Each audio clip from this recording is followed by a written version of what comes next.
of the impossible dream.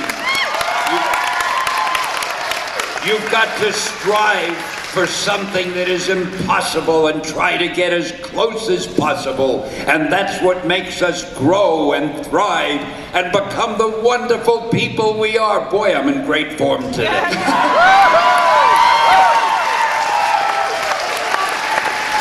So that's my answer. Thank you, thank you. Now, we have some microphones in the back if you guys would like to race to those. I've got a lot of questions, but I know you do too, and we have limited time. So I want to ask you, Stan, you've gone from basically creating fandom. You know, you basically, there were superheroes before you existed, but fandom is something that you fostered. There were superheroes before I existed?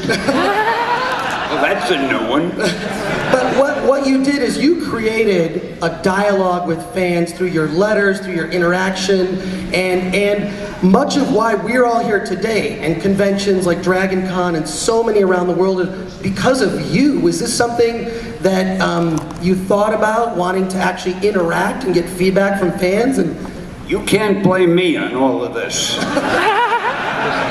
I never thought of it that way. In fact, I remember the first comic convention a million years ago. There's a guy named Phil Suling, I think, in New York, who started it. It was held in a little cellar somewhere of some building, and there were about 8 or 9 people. And then over the years, it began multiplying. People formed fan groups, and I had nothing to do with it. I just, occasionally, when they got big, and they actually had conventions, I was one of the guys they invited. Mostly because the important people weren't available. And I love the conventions, and I love the fans. And everybody, funny thing is, everybody would thank me for coming, and they didn't realize that I should be thanking them because they were doing me a favor.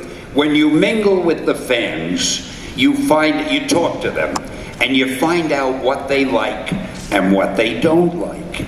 And that helps you in writing your stories.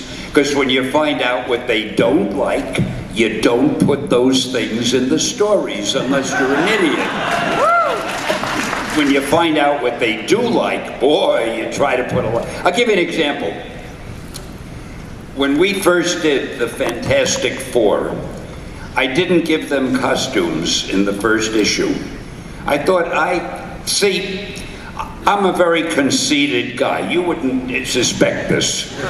But I always felt if I had a superpower, there's no way I would wear a mask and hide my identity. I'd want everybody to know I'm a show-off. Hey, look at me, I can do things you can't do.